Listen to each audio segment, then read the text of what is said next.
Adventist World Radio, the voice of hope. Radio Adventista iraisam-pirenena, miaraka amin'ny feo fanantenana.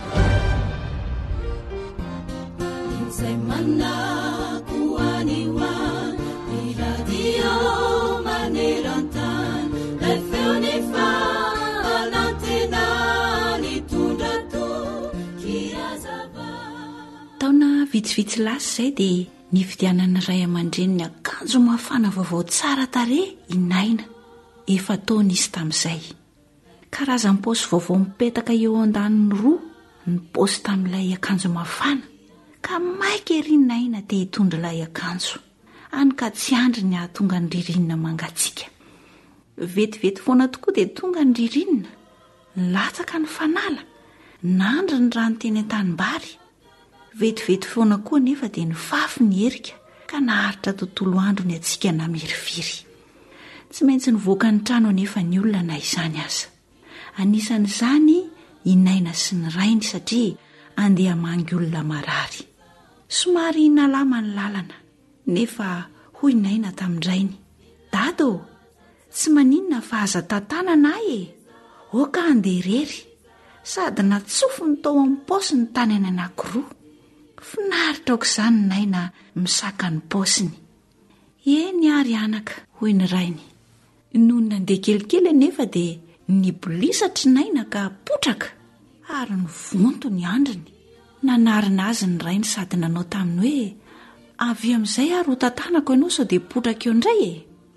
"Ary dada," hoy ilay zanany, "oka ihany anao tanana paosy amin'ity akanjoko mafana ity ka." Dia niarana andeha indray izy mianaka.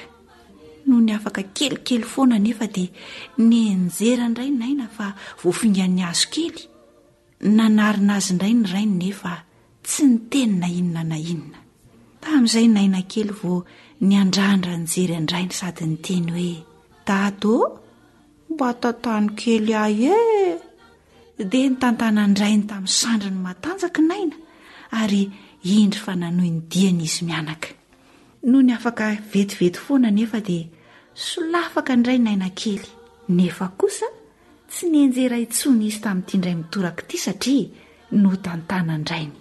Eny ry mpiaino havana, raha tsy tantanan' Jesosy isika dia tsy maintsy ho lavo, satria mametraka fandrika eny an-dalana eny Satana handavo antsika, hanorosory antsika, hamono antsika mihitsy aza.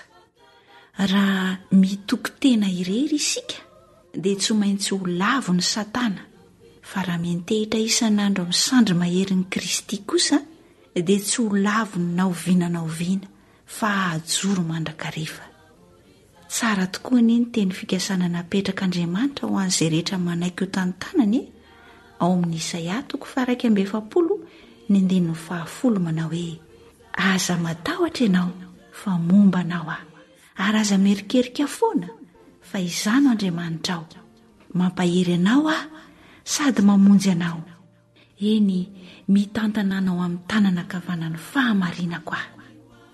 Tsy aleo atolotra azy amin'izay ny tananao ho tantanany. Amen.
Giovanni.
Radio feo fanantenana.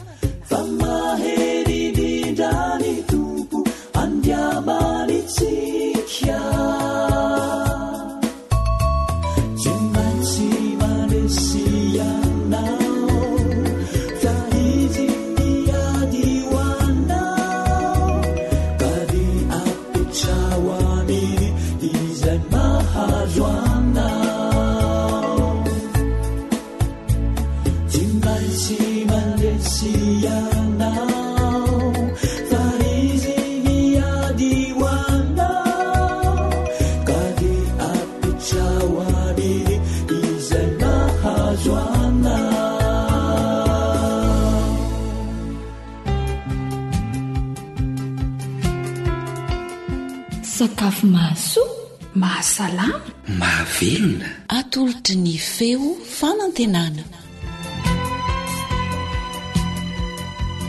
Mino afa efaliana sahady isika iaino ity fandaharana sakafo ity koa dia miaraba finaritra toko. Purée voatavo atao fanokafam-bavony no atolotra antsika indray. Izy ity dia tena tsara ho an'ny olona marary vavony be fa sady sakafo izy no mahasitrana.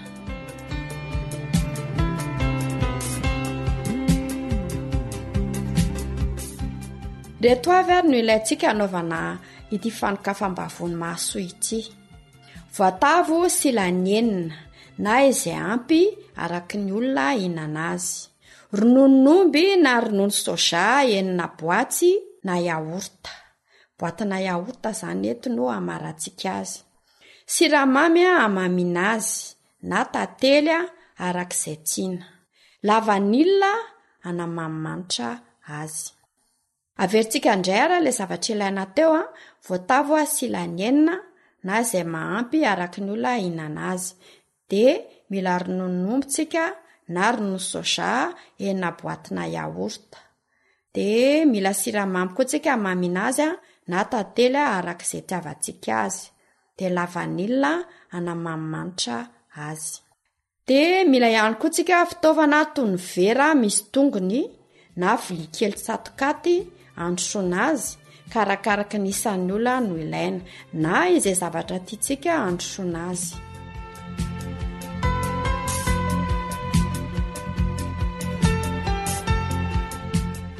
dia arakarakarantsika ilay nahandrontsika voasana ny voatavo dia tetehana ary andrahoana amin'ny rano izay ampy hampalemy azy, atao malemy tsara, afaka potsipotserina foana izany ilay izy eo ampandrahoana azy. Rehefa malemy tsara dia ampiana siramamy izay tiana. Raha tantely no atao dia rehefa masaka mihitsy ilay voatavo vao ampiana tantely. Ampiana ilay lavanila dia aroroana tsara. Raha ilay lavanila taoany dia silahana, dia alaina amin'ny antsy ilay maintimainty ao anatiny iny dia iny no arotsaka ao. Dia araraka amin'izay ilay ronono soja na ilay ronon'omby. Raha ohatra moa izany ka ilay ronon'omby mbola manta dia aleo tonga dia andrahoana miaraka amin'ilay voatavo avy hatrany izy. Atao tsirairay ao anatin'ilay fitaovana vera misy tongony na vilia tsatokaty rehefa androso azy. Dia tsy tonga dia aroso izy fa rehefa ao anatin'ilay fitaovana androsotsika azy iny dia avela angatsiatsika tsara aloha, izay vao aroso ny mpianakavy. Ahoana fomba fihinanana an'izy ity? Hanina mialohan'ny sakafo izy no tena tsara. Amin'izay izy tena manasitrana vavony. Raha ohatra ka misy olona marary vavony dia sady sakafo hohaniny ity izany no fanokafam-bavony no fanafody ihany koa. Dia tsara izany hoe raha mihinana anazy isan'andro isan'andro mialohan'ny sakafo. Raha ohatra ka voatavo efa antitra no ampiasaina dia tsy voasana ilay voatavo fa andrahoana amin'ny hodiny aloha dia izay vao voasana izy avy eo. Dia izay amin'izay indray izany ianao vao mahandro ilay izy miaraka amin'ny ilay ronon'omby na ilay ronono soja.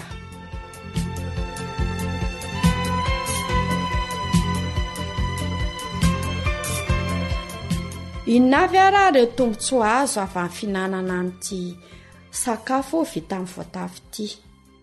Ny 20 isan-jato ny voatavo dia rano. Tsara ho an'ny olona tsy dia tia misotro rano izany ny mihinana azy hisorohana tsy fampin-drano.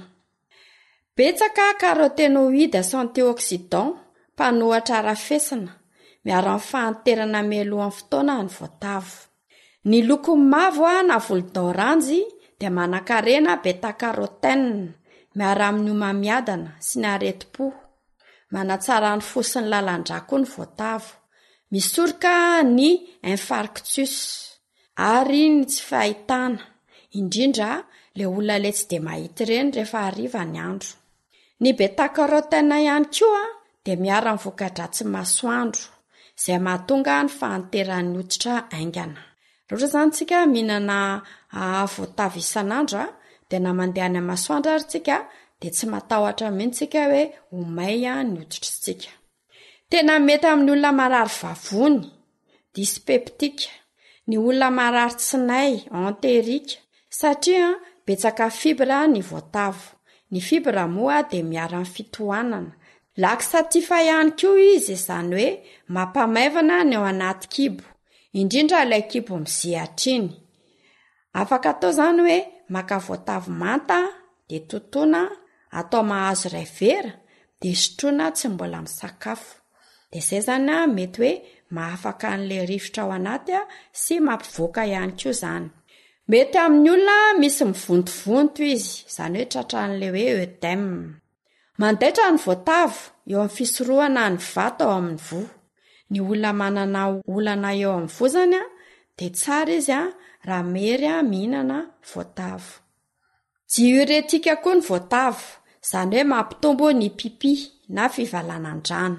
Misy rano ihany kotsiny izy. Dia ndraisantsika teo hoe 20 isan-jato ny voatavo dia rano avokoa. Ka ny rano ao anatin'ny voatavo dia misy vitamina sy mineraly betsaka. Izay izany no tena mahatsara azy ity. Misy an'ilay antsoina hoe tyrosine izy. Ny tyrosine dia karazana ferment mampitony ny fanaintainana vokatry ny hémorroïde sy ny cystite aretin'ny vessie dia ny rhumatisme ihany koa. Ny voatavo dia manana hery mampitony, izany hoe ilay antsoina hoe sédatif, calmant zany. Tena tsara raha atao sakafo hariva izy ity. Amin'ny alina zany no tena tsara anaovana azy raha ohatra ka hoe ity lasopy ity zany dia tsara raha atao sakafo hariva satria mampitony izy dia mampahita tory tsara. Noho izy tsy dia betsaka sodium, tsy be sira zany, dia tena mety tsara izy amin'ny olona mifady sira. Betsaka potassium be ny voatavo, 320 miligrama ny potassium ao amin'ny voatavo 100 grama monja. Ilaina ho an'ny fandaminana ny tosi-dra sy ny fampitana ny tatikafatra ny flux, arakoza tatitra any amin'ny ati-domanko ny potassium. Misy calcium izy dia magnesium, dia manganèse, dia cuivre, dia phosphore. Ka ny phosphore ao anatiny dia mahatratra 470 miligrama amin'ny voatavo 100 grama. Dia ankoatran'izay misy soufre ihany koa izy dia misy chlore. Misy fer ny voatavo. Ilain'ny vehivavy bevoka hisorohana tsy fahampindra. Ny fer moa dia fangaro ilain'ny liomena ao amin'ny rà, dia globule rouge zany. Izy no manatsara ny kalitaon'ny rà, ny tsy fahampiny dia mahatonga anémie na tsy fahampindra.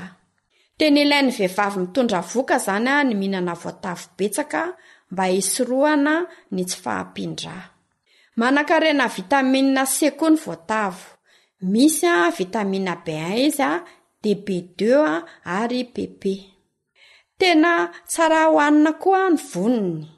Le voniny ao anatiny zany. Azariana fa afaka mainina dia afaka nasitranana aretina maro toy ny prostate sy ny sisa.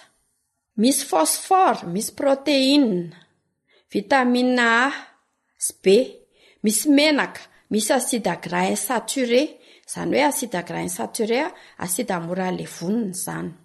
Raha fitinina ary dia izao. Ao anatin'ity voatavo ity zany dia ny bêta-carotène, ny tyrosine, ny vitamine C, ny fibra no ilazana ny voatavo hoe sakafo mampitolagaga. Afaka tehirizina mataona koa ny voatavo. Avela ho antitra eny an-tanimboly izy, izany hoe eny an-tsaha zany, dia tsapaina amin'ny hotanana zany, dia rehefa mafy le hodiny iny dia efa tena antitra tsara izy izay. Dia rehefa manala azy eny an-tanimboly dia asiana tahony sahabo eo amin'ny 12 cm eo mba hitazomana ny otrikaina ao anatiny. Ny voatavo koa zany dia afaka esorina izy rehefa antitra iny dia afaka atao fitoerana entana, ohatra afaka loahana izy zany, dia ity lasopy izay ataontsika ity koa zany dia afaka atao anatin'ity voatavo maina ity, dia sady haingo tatapatra izy no mahafinaritra ny maso ny mijery azy.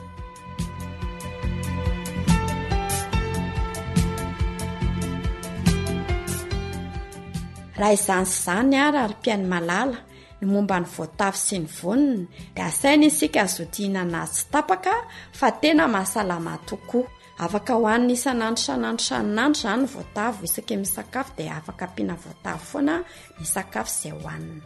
Koa mirary antsika ho salama mandrakariva eo ambany fitahian'ilay nahary antsika ny namanao Sabina Rakotondranaivo sy ny namana Samma teo amin'ny lafin'ny teknika mandra-piona indray arto.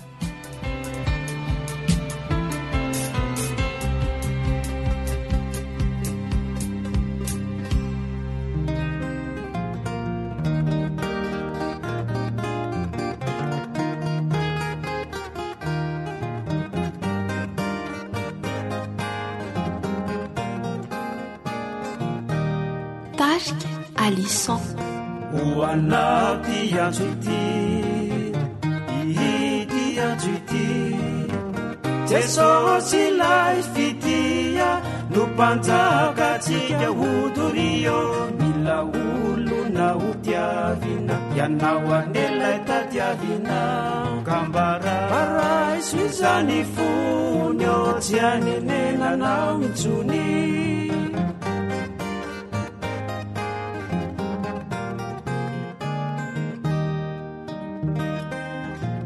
ho anaty antso ity ity antso ity Jesosy lay fitia no mpanjakatsika hotorio mila olona ho tiavina ianao anelay tadiavina kambaray soizany fony o tsy anenenanao itsony ianareo mba fesatretana mila fitsaharana manatona ho sasany fa tsy misy ho lavina ny finona sy batisa tsy maintsy ho diavina ka anjarana no siso ny afatra efa tafita radio feo fanantenana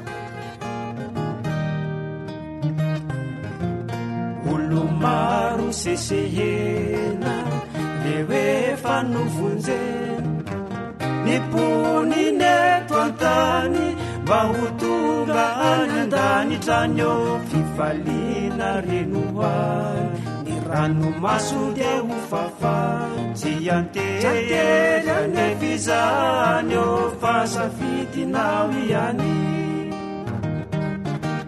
ianareo ankoatra ny fiainoana amin'ny alalan'ny podcast dia azonao atao ny miaino ny fandaharany radio awr sampana teny malagasy amin'ny alalan'ny facebook isanandro amin'ny ity pejy ity feo fanantenana awr manolotra ho anao ilay feo fanantenana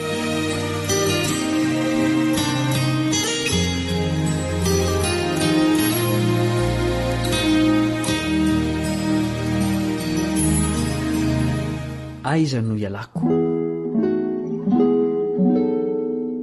kalebondretsikivy no mitafa aminao ry mpiaino namana manasanao anaraka ny dinidinika hatramin'ny farany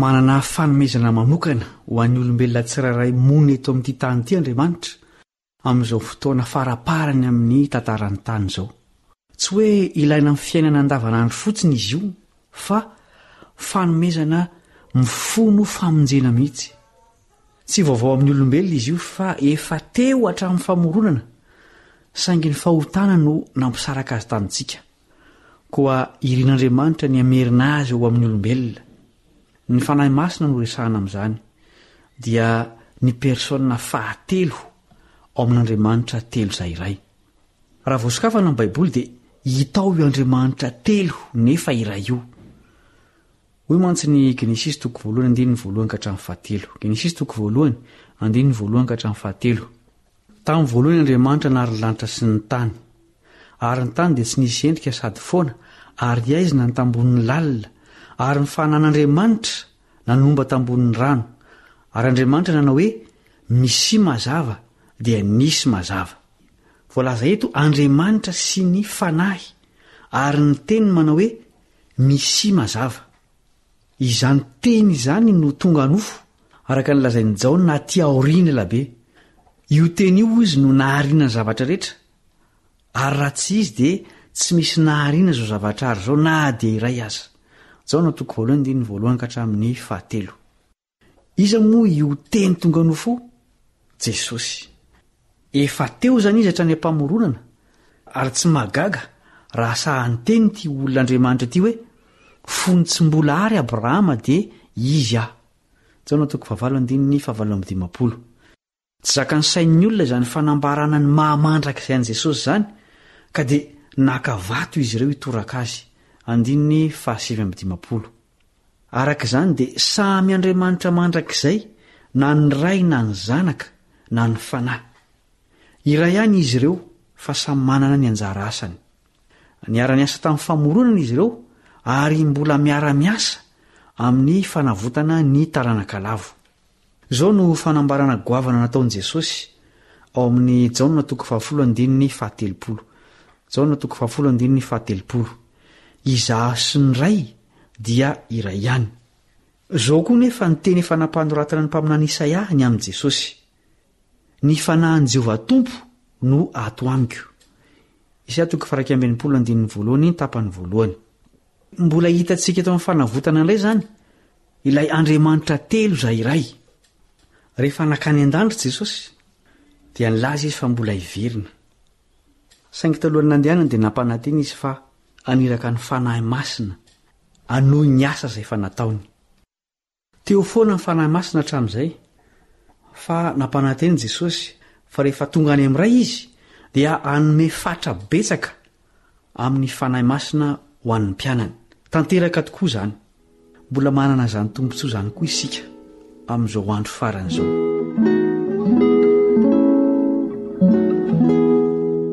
Tsy hoe monina fotsiny eto amintsika ny fanahy masina fa miasa amin'ny fomba manokana izy, mandondona ao am-pon'ny mpanota rehetra mba hampandroso azy.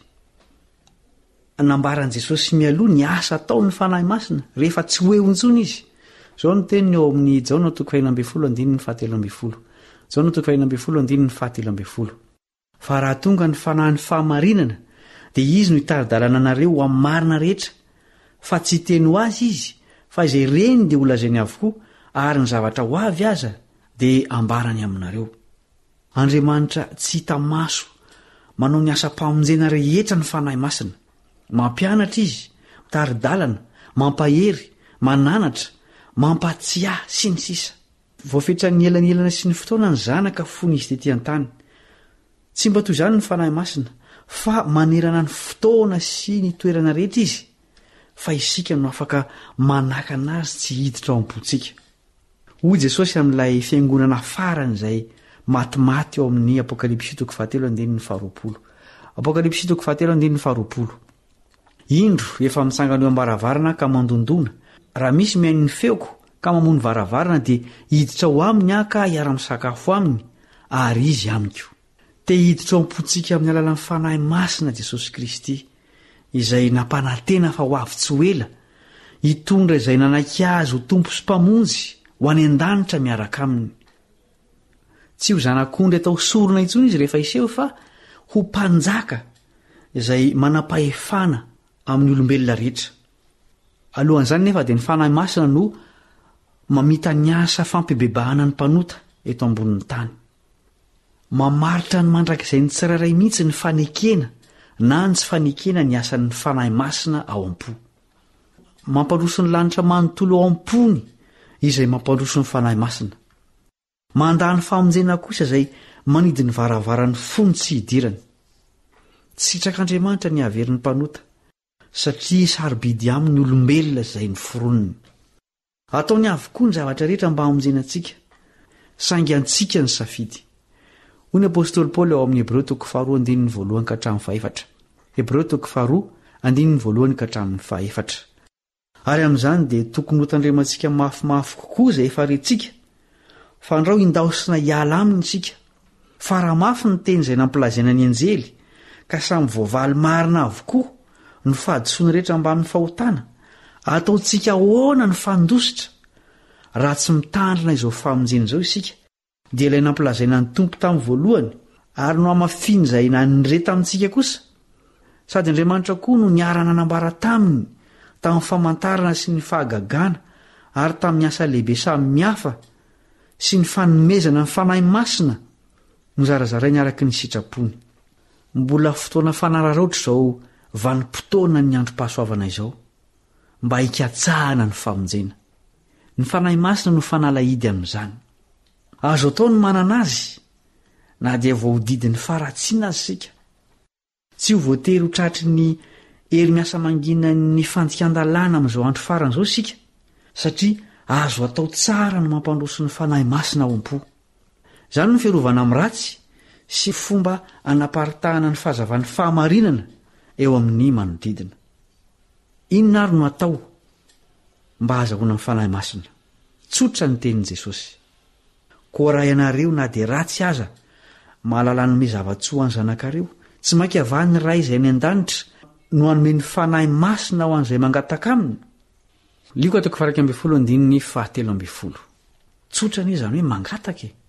Andeha arisika manomboka izao, hanao ny fangatahana ny fanahy masina ho loha laharana ao amin'ny vavaka rehetra ataontsika. hivavaka isika.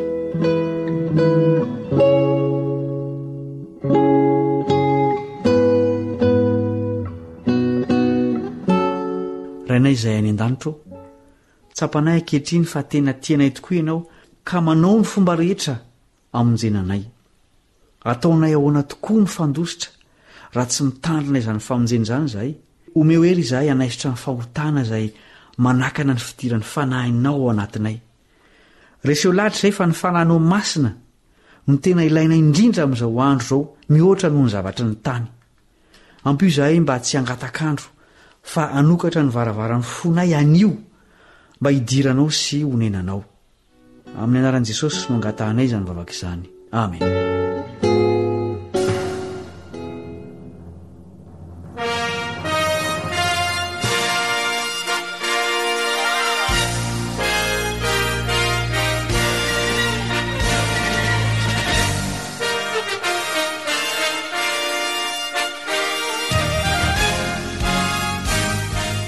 Tianao ny ahafantatra ny tantarany hery mifanandrina teo amin'ny ratsy sy ny tsara, ny maizina sy ny mazava, ary ny tsy maintsy ho toy izany.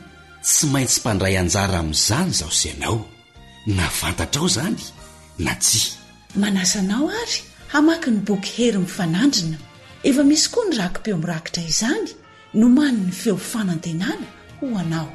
Mandefa sary SMS amin'ireto laharana telefonina ireto: 034 06 797 62 033 84 313 37 032 75 379 74.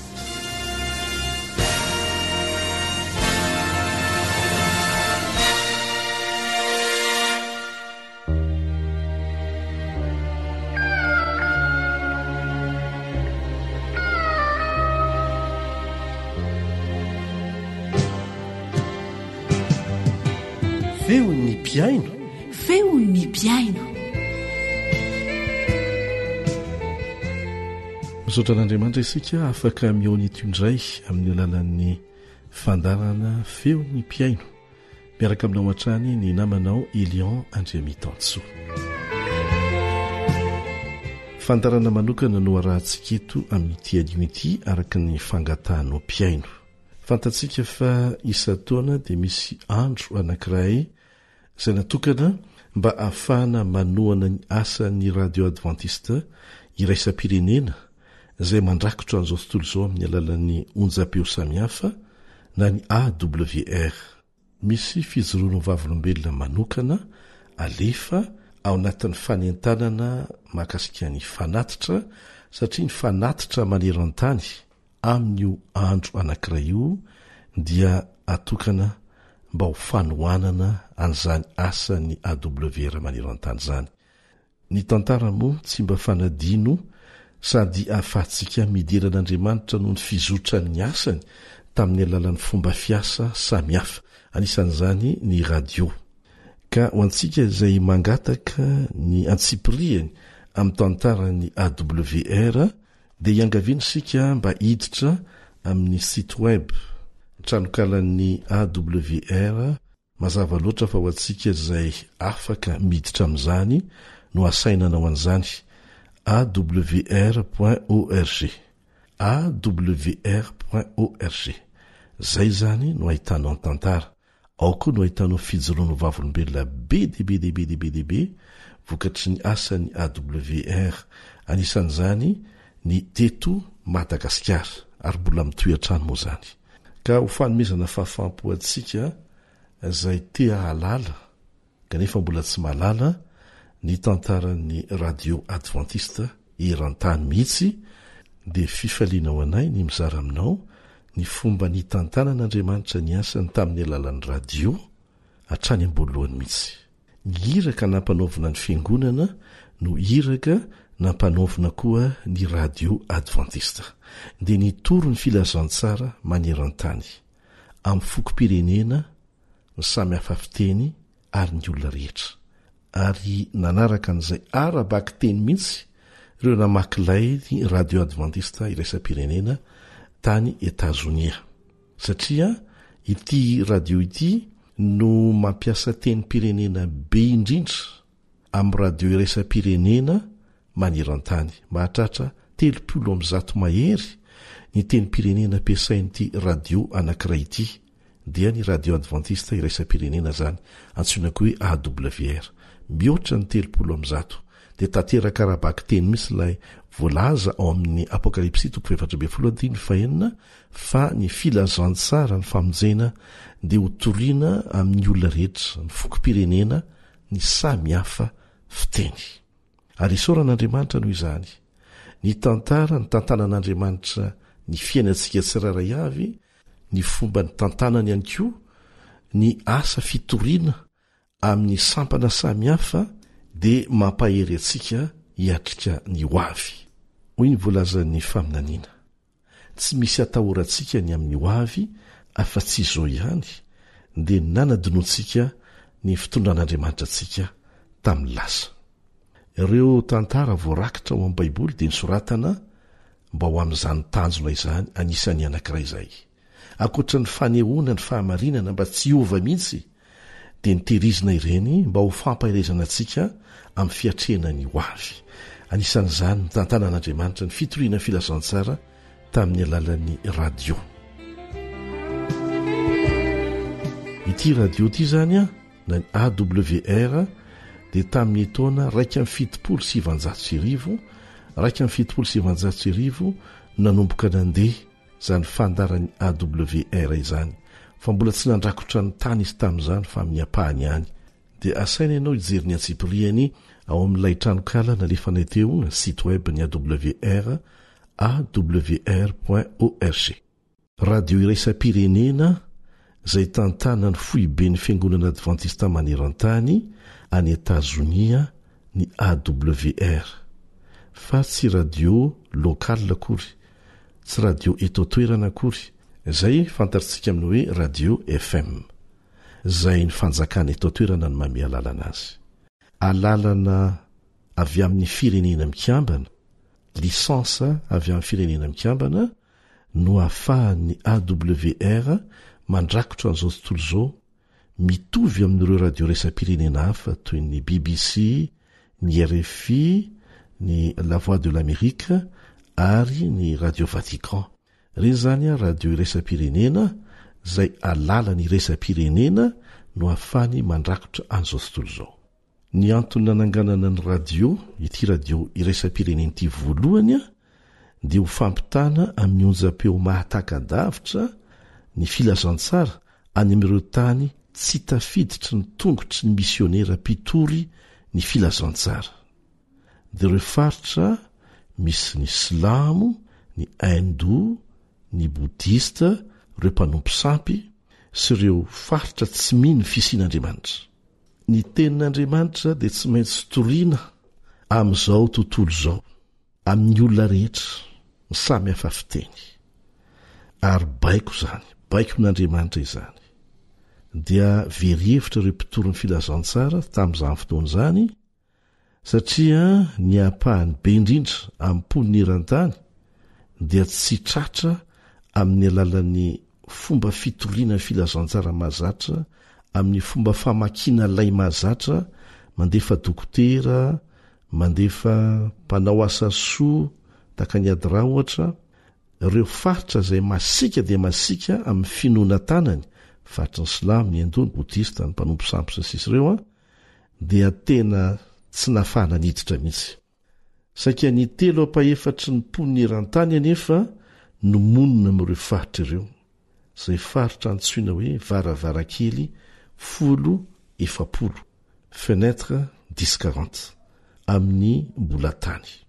Ireo faritra sarotra idirana ireo anefa dia mampiasa ny onjam-peo mahataka-davitra ihany koa mba ahafahany mampiely ny foto-kevitra ara-pinoana ananany. Noho izany dia ny onjam-peo mahataka-davitra koa no nampiasain'ny fiangonana adventista mba ahafahana miditra any. Izany hoe misy silamo, miovafo, efa lasa kristianina, hindou, boudista, efa lasa kristianina izy ireny mipetraka tia amin'ny faritra tandrefana atia Etazonia na aty Europa, dia ireny no nofanina no fanina mba ahay mitoro ny filazantsara amin'ny silamo na amin'ny indo na amin'ny bodista na amin'ireo mpanompo sampy nareo tsy mino an'Andriamanitra. Onja-peony na makina lay ny fitoriana filazantsara tany ary izay ny antony nananganana AWR. Isaoran'Andriamanitra fa efa rakotra tanteraka ireo faritra ireo. Misy faritra kelikely ihany mbola masika kanefa fa tsy tahaka ny talohantsony.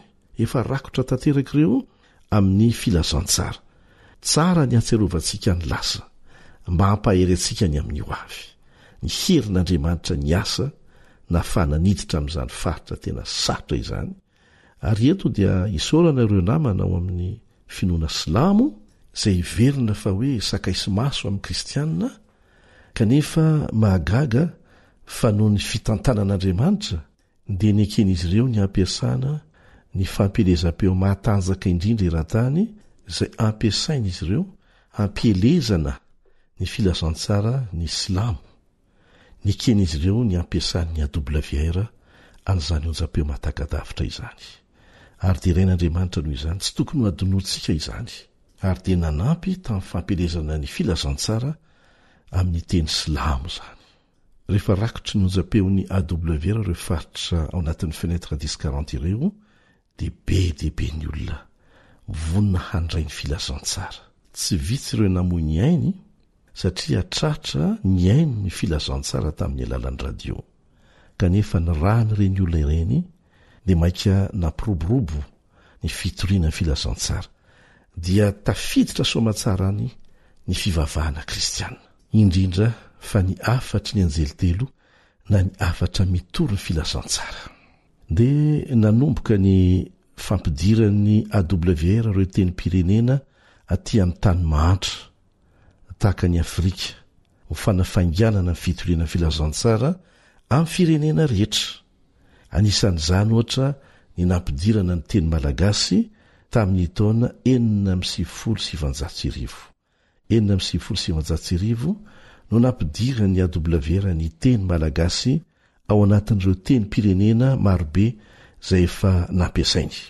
Efa 20 taona lasa zany zay no niasan'ny AWR teto Madagasikara nampiasana ny teny malagasy satria natao hatratra ny malagasy rehetra maneran-tany zany dia ampiasaina avokoa ny fitaovana rehetra hatramin'ny satelita ny onjam-peo onde courte mandefa ny apahany amin'ny fandarany koa rio FM eto Madagasikara izay isorana azy ireo manokana izany. Talohan'izay dia efa antonany maro no nandefasana ny fandarana eo amin'ny 30 minitra eo isan-kerinandro ny sabata ariva ny fandarana tsoina hoe feo ny faminaniana. Tamin'izany aloha dia mbola nindrana onjam-peon'ny RNM isika. Fa ny radio adventiste voalohany izay niasa teto Madagasikara dia ny radio raisam-pirenena AWR. Tsaroko tsara nisy fifaninanana natao mba hifantenana mpamokatra fandarana anankiray nataon'ny AWR 12 menada zay no hifaninana tamin'izay fotoan'izay fa noho ny famindrapon'Andriamanitra ary fitiavany te hamonjy ny tenako dia izazany no voafantina voalohany tamin'izany asany AWR zay 20 taona lasa izay. Nanomboka ny asako tamin'ny mpamokatra fandarana tsotra tamin'izany fotoan'izany taorinan'izay dia lasa mpiandraikitra ny famokarana fandarana rehetra mandeha amin'ny AWR mihitsy amin'ny teny malagasy. Ary nanomboka tamin'ny taona 13 dia noraisin'ny AWR lasa consultant ny tenako zay karamainy ny any amin'ny foiben'ny AWR mivantana hanao asa manokana toy ny fanangonana ireo fijoroana vavolombelona maro be manerana ny Madagasikara sy ny fanaovana tetikasa tsy eto Madagasikara ihany fa hatrany Afrika. Tetikasa manokana moa izy ireny.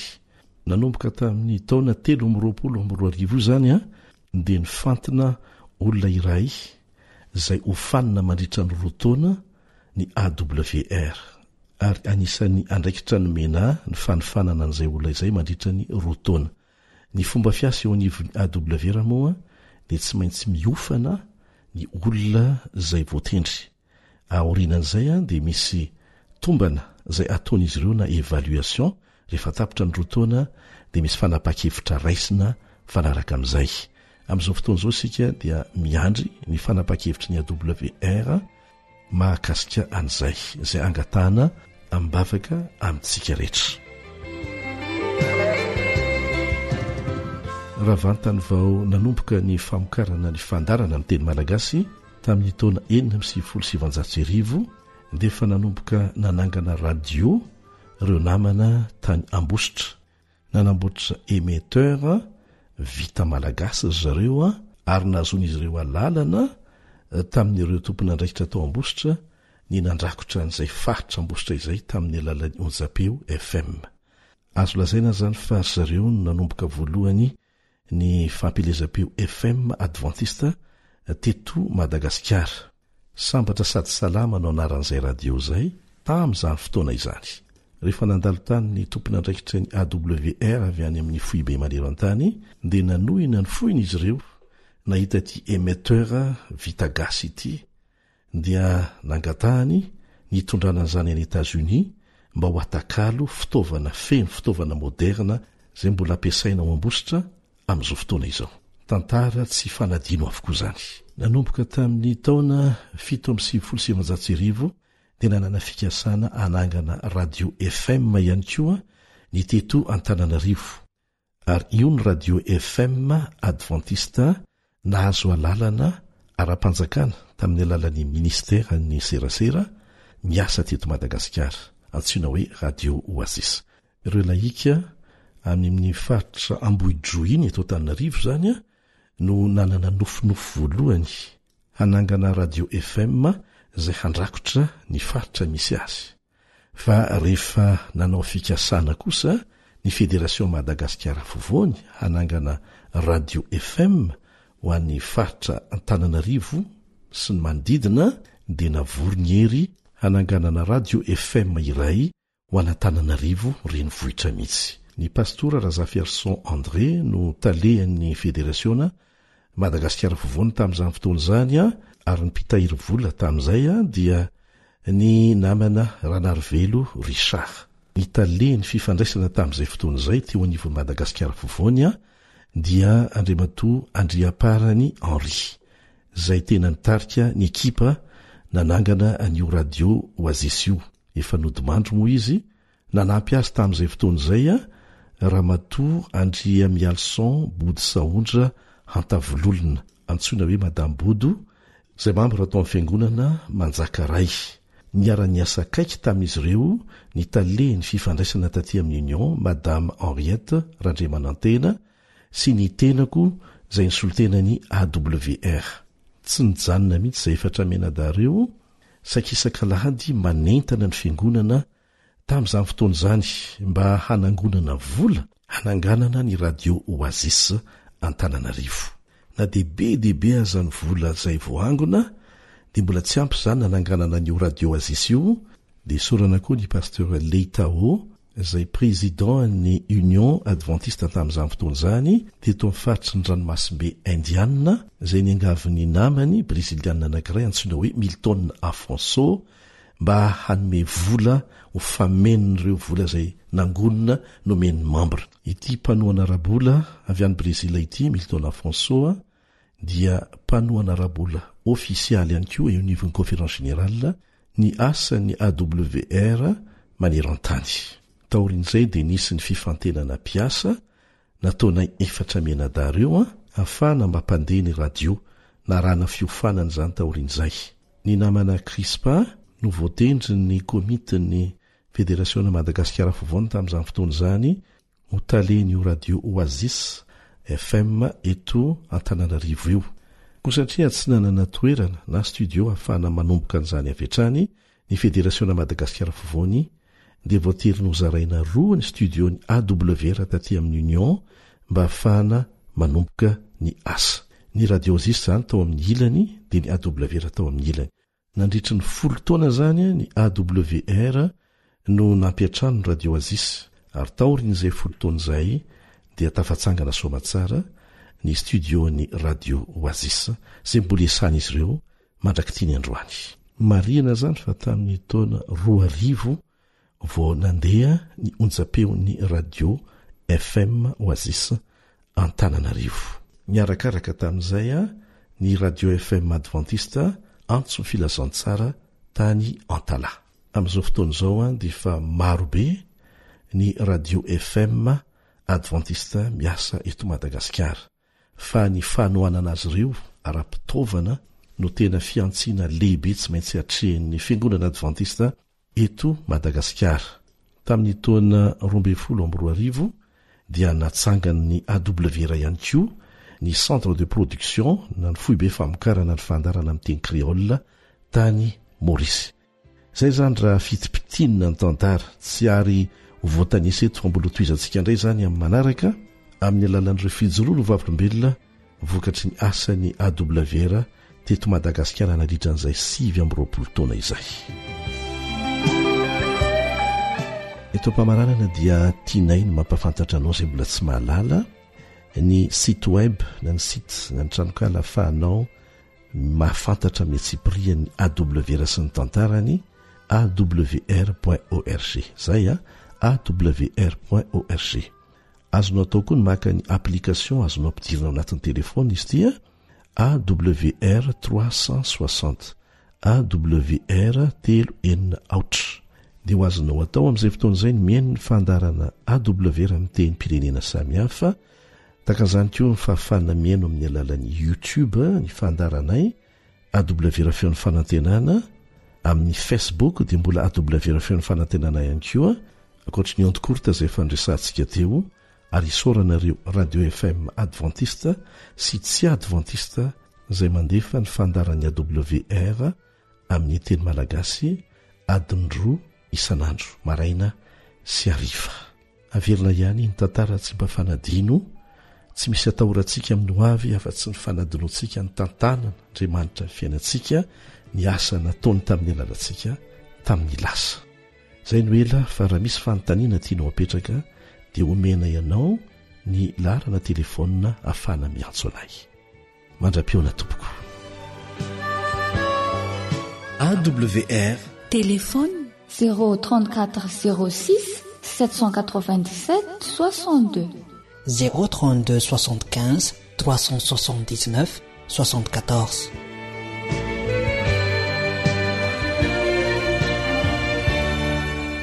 Radio feo fanantenana.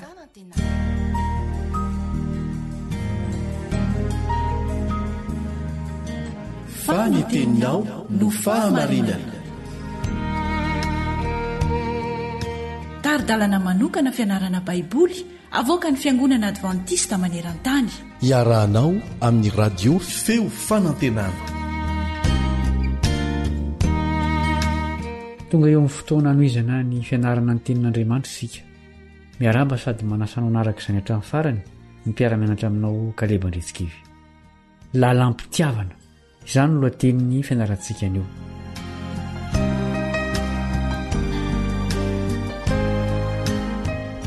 Mihoatra no fitsipika manandanja fotsiny ny lalan'Andriamanitra satria maneho fifandraisana amintsika izany. Mibaribary mihitsy izany fifandraisana izany ao amin'ny didy folo. Ny foto-kevitra ireo didy ireo dia fampahany tamin'ny fiainan'ny Adama sy Eva tao Edena talohan'ny fahalavona. Fitiavana no foto-kevitry ny didin'Andriamanitra. Asehon'ireo didy ireo amintsika ny fifandraisana izay tian'Andriamanitra iseho aminy sy ny olona. Ireo didy ireo koa dia maneho amintsika ny fifandraisana tokony iseho amintsika sy ny olon-kafa. Nosoratan'Andriamanitra tamin'ny vato fisaka ny didy folo. Nampiseho ny fifandraisan'Andriamanitra manokana tamin'ny Israely ireo didy ireo. Ary naneho ny fitiavan'Andriamanitra sy ny teny fikasany tamin'ny olony ihany koa. Aseho ny didy efatra voalohany sy ny enina farany ny tokony ho fifandraisana mirindra eo amin'Andriamanitra sy eo amin'ny samy olona. Ahoana no aneho ny didy folo ny fitsipika lehibe roa dia ny fitiavana n'Andriamanitra sy ny fitiavana ny olona? Inoana hoe fa anisan'ireo efa mahitsenjery ny didy folo ianao ka andeha raha tsika mamerina izy ireo. Eksodosy 20 andiny voalohany ka hatramin'ny 17. Eksodosy 20 andiny voalohany ka hatramin'ny 17. Dia nilaza izao teny rehetra izao Andriamanitra ka nanao hoe: Izaho ny Jehovah Andriamanitrao izay nitondranao nivoaka avy tany amin'ny tany Egipta tamin'ny trano nandevozana. Aza manana andriamanikafa fa izaho ihany. aza manao saryny zavatra voasokotra ho anao na ny mety hoendriky ny zavatra izay eny amin'ny lanitra ambony na izay ety amin'ny tany ambany na izay any amin'ny rano ambanin'ny tany aza mikoka eo anatrehany ary aza manompo azy fa izaho Jehovahandriamanitra ao dia Andriamanitra saro-piaro ka mamaly ny heloky ny ray amin'ny zanaka hatramin'ny zafiafy sy ny zafintoalika dia amin'izay mankahalahy nefa kosa mamindra fo amin'ny olona rivo mandimby izay tiaka mitandrina ny didiko. Aza manonona foana ny anaran'i Jehovahandriamanitra ao fa tsy ataon'i Jehovah tsy manatsiny izay manonona foana ny anarany. Mahatsiarova ny andro sabata namasina azy ene manao ny asanao sy anaovanao ny rahanao rehetra fa sabatan'i Jehovahandriamanitra ao ny andro fahafito ko aza manao raharaha kory ianao amin'izany na ny zanakao lahy na ny zanakao vavy na ny ankizy lahinao na ny ankizy vavinao na ny biby fiomponao na ny vahininao izay tafiditra eo am-bavahadinao fa enemana ny nanaovan'i Jehovah ny lanitra sy ny tany sy ny ranomasina mba amin'izay rehetra ao aminy dia nitsahatra izy tamin'ny andro fahafito. Izany no tahiany Jehovah ny andro sabata sy nanao asinany azy. Manajany rainao sy ny reninao mba ho maro andro ianao ao amin'ny tany izay omeny Jehovahandriamanitra ao anao. Aza mamono olona, aza mijangajanga, aza mangalatra, aza mety ho vavolombelona mandainga hanameloka ny namanao, aza mitsiritra ny tranony namanao, aza mitsiritra ny vadiny namanao, na ny ankizy lahiny na ny ankizy vaviny, na ny ombiny na ny borikiny, na izay mety ho an'ny namanao akory aza. Maneho ny fifandraisantsika amin'Andriamanitra ny didy efatra voalohany ary maneho ny fifandraisantsika amin'ny hafa ny enina farany. Ireo fifandraisana roa ireo dia tokony ho fehezin'ireo fizarana roa ao amin'ireo lalàn'Andriamanitra ireo. Nakamban'i Jesosy ireo fizarana roa ao amin'ny lalàna ireo. Nofitininy tamin'ny didy lehibe roa ny lalàna rehetra. Hoy izy ao amin'ny Mateo 2:20, andininy 7:30 ka hatramin'ny 7:30. Mateo 2:20, andininy 7:30 ka hatramin'ny 7:30. Dia hoy Jesosy taminy: tiavan'i Jehovahandriamanitra ao amin'ny fonao rehetra sy ny fananao rehetra ary ny sainao rehetra. Izany no didy lehibe sady voalohany. Ary ny faharoa izay tahaka azy ihany dia izao: tiava ny namanao tahaka ny tenanao. Ny didy efatra voalohany dia ny fomba tokony hitiavantsika an'Andriamanitra amin'ny fo, saina, fanahy ary ny tenantsika. Ireo enina farany kosa dia ny fomba tokony hitiavantsika ny hafa. Tokony ho tiantsika tahaka ny hitiavantsika ny tenantsika izy ireo. Nolazain'i Jesosy fa ireo lalam-pitiavana roa ireo dia ampahany lehibe amin'ny lalàna. Noho izany, ny fitiavana no fanorenan'ny lalàn'Andriamanitra rehetra. Rentsika matetika ny olona miteny hoe tsy mila mitandrina ny lalàna isika fa tian'Andriamanitra sy ny olona fotsiny. Mazava ho azy fa diso izany hevitra izany satria tsy azo sarahana ny lalàna sy ny fitiavana araka ny anarantsika. Izay tian'Andriamanitra sy ny olona dia voatarika hitandrina ireo lalam-pitiavana ireo. Hoy ny apôstôly Paoly amin'ny Romana 7:10. Romana 7:10. Ny fitiavana tsy manisy ratsy ny namana, koa dia ny fitiavana no fahatanterahana ny lalàna. Araka izany dia inona ny teny ilayntsika amin'ny mampanara-dian'i Jesosy atsika? Fitiavana. Ahoana ny fahazahoana azy?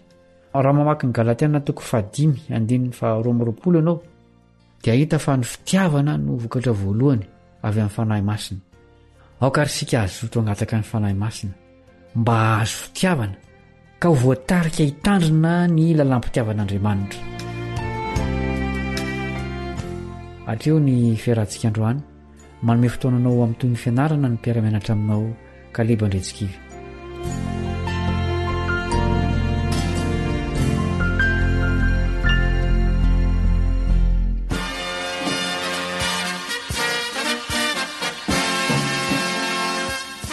Adventist World Radio, The Voice of Hope. Radio feo fanantenana. Narahanao teo ny fandaharana no vokariny ny feo fanantenana amin'ny teny malagasy izay azonao averina sy alaina maimaimpoana amin'ny alalan'ny YouTube, Facebook, feo fanantenana.